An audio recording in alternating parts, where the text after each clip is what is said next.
Era um pouco mais das 8 da manhã e uma terça-feira comum. Os alunos da escola técnica anatoliana Amhet Koyuncu, na cidade de Siverek, sudeste da Turquia, estavam no pátio, mochilas nas costas, conversas de corredor, aquele barulho específico que só existe antes da primeira aula começar. Então, de repente, eles ouvem tiros. Um jovem de 18 ou 19 anos, ex-aluno daquela mesma escola, entrou pela porta da frente armado com uma espingarda e começou a atirar. Primeiro para a esquerda, depois para a direita. Depois adentrou o corredor e continuou, sem parar, sem hesitar. O que aconteceu nos minutos seguintes virou imagem. Estudantes saltando de janelas, professores protegendo alunos com o próprio corpo, ambulâncias chegando enquanto crianças ainda fugiam em pânico pelas ruas. 16 pessoas foram atingidas, 10 estudantes, 4 professores, um funcionário da cantina e um policial. O atirador, cercado dentro do prédio, tirou a própria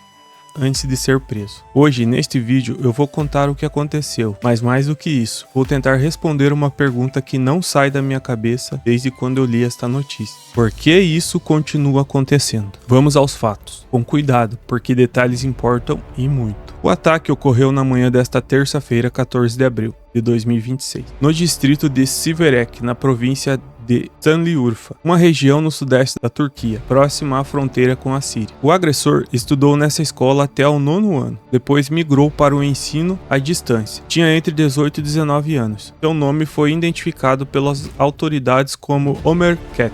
Dias antes do ataque, ele deixou uma mensagem nas redes sociais da própria escola. A frase, agora interpretada como alerta, dizia algo como: "Prepare-se, daqui a alguns dias vai haver uma festa neste bairro." Ninguém levou a sério. Na manhã do ataque, ele entrou pela entrada principal, armado com uma espingarda, e disparou de forma aleatória. Testemunhas descreveram o momento. Ele atirava para os dois lados do corredor, avançando para dentro do prédio, e continuava mesmo quando as pessoas gritavam e corriam. As câmeras de segurança registraram tudo. Os vídeos mostram estudantes em desespero, professores tentando conter a situação e a rápida chegada de forças especiais da polícia. O governador da província, Hasan Sildak, confirmou que o suspeito foi encurralado por forças policiais dentro do prédio e em seguida. A motivação? Até o momento desta gravação, desconhecida. Investigações estão em andamento. O que se sabe é que a escola tem sistema de câmeras, que alunos conseguiram ser evacuados e que pelo menos 5 feridos tiveram que ser transferidos para hospitais na capital por estar em estado grave. Agora eu preciso que você preste atenção, porque esta parte é a mais difícil de dizer e a mais necessária de ouvir. Este não foi o primeiro ataque em escola no mundo. Não foi o segundo, não foi o 10º. E se a gente não mudar alguma coisa de forma estrutural, não vai ser o último. E o problema começa exatamente aqui, na frase "não vai ser o último", dita com naturalidade, como se fosse inevitável, mas não é. Primeiro ponto, o sinal estava lá. Dias antes do ataque, o jovem publicou nas redes sociais da escola uma mensagem de alerta, explícita, pública, visível para qualquer pessoa que seguisse o perfil. E ninguém fez nada. Isso não é apenas uma falha de segurança, é uma falha de atenção, de conexão humana. A pergunta não é por que a School Security não bloqueou. A pergunta é: alguém estava realmente olhando para este jovem? Segundo ponto, acesso a armas. A Turquia tem dezenas de milhões de armas em circulação, a maioria de forma ilegal. Um jovem de 18 anos conseguiu uma espingarda, sem barreiras, sem registros, sem nenhum filtro. Esse dado não é curiosidade, é o motivo pelo qual a gente morre. Terceiro ponto, saúde mental invisível. Nenhum jovem nasce querendo.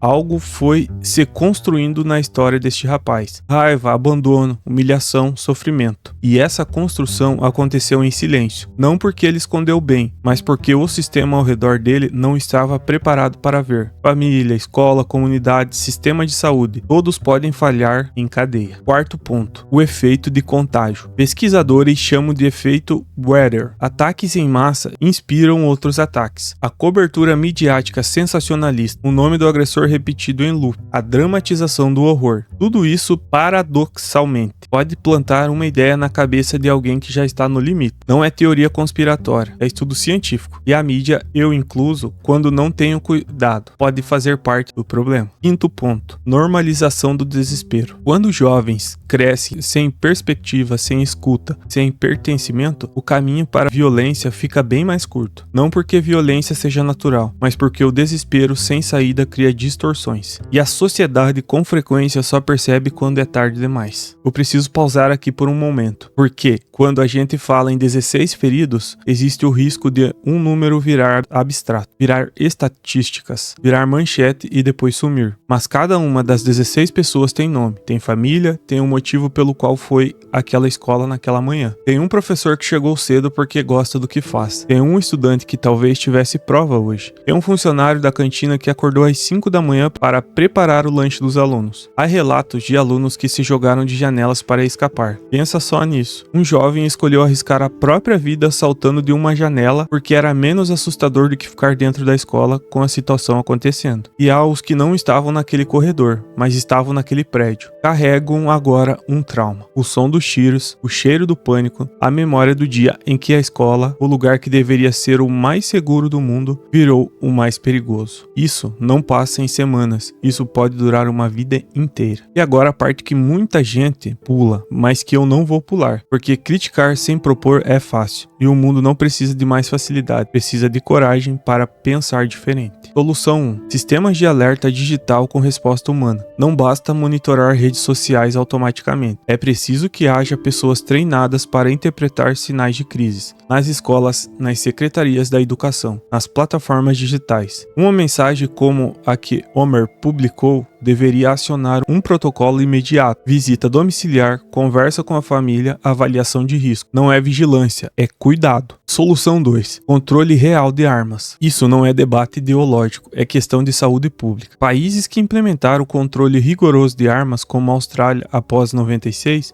viram quedas drásticas em ataques em massa. A Turquia precisa enfrentar de frente os dezenas de milhões de armas ilegais em circulação. Isso exige política pública, vontade política e muita coragem. Solução 3. Saúde mental nas escolas como prioridade, não como acessório. Psicólogos e assistentes sociais nas escolas não são luxo, são infraestrutura. Um jovem com acompanhamento regular tem muito mais chance de encontrar saída para o sofrimento antes que ele se torne violência. Isso custa dinheiro, mas custa menos que um hospital, uma tragédia e um trauma geracional. Solução 4. Protocolo de crise e treinamento. Professores precisam saber o que fazer, não apenas ligar para a polícia, mas como identificar sinais de crise em alunos, como criar vínculos de confiança, como comunicar uma situação de risco antes que ela exploda. Isso se aprende, isso se treina, e hoje em boa parte do mundo não acontece. Solução 5. Mudar a cobertura midiática. A imprensa, incluindo criadores de conteúdo, precisam adotar protocolos responsáveis, não repetir o nome do agressor em excesso, não glamorizar o ataque, focar nas vítimas, nos sobreviventes, nas respostas da comunidade. Isso é recomendação da Organização Mundial da Saúde, e existe evidência científica de que muda o comportamento de potenciais imitadores. Siverek vai aparecer nos noticiários por alguns dias, depois vai sumir, como tantos outros nomes de cidades que viraram sinônimo de tragédia, depois foram esquecidos. Mas os alunos que estavam naquele corredor não vão esquecer. Os professores que sobreviveram também não vão esquecer. As famílias que receberam a notícia pela manhã não vão esquecer. E a pergunta que eu deixo é simples, mas existe resposta honesta. O que você faz com o que você acabou de ouvir? Porque informação sem ação vira apenas mais um ruído, e o mundo já tem ruído demais. Se você conhece alguém que parece estar no limite, fala. Se você tem poder de influenciar políticas públicas, use. Se você cria conteúdo, pense antes de publicar. Se você é professor ou pai ou mãe, olhe para os jovens ao seu redor com mais atenção. Não precisamos de heróis, precisamos de pessoas atentas. Então, qualquer sinal diferente do seu filho, do seu sobrinho, do seu neto, amigo, comunique alguém responsável que possa tomar uma medida, passar por um psiquiatra, psicólogo ou até mesmo uma conversa com você mesmo. Veja os pontos que ele está relatando como problema, quais suas dificuldades, quais seus traumas, porque isso tratado no começo vai evitar muitos problemas futuramente, não só pela questão de ataques, mas também a questão de desenvolvimento da pessoa. Então, qualquer sinal diferente na pessoa que você conhece, silêncio,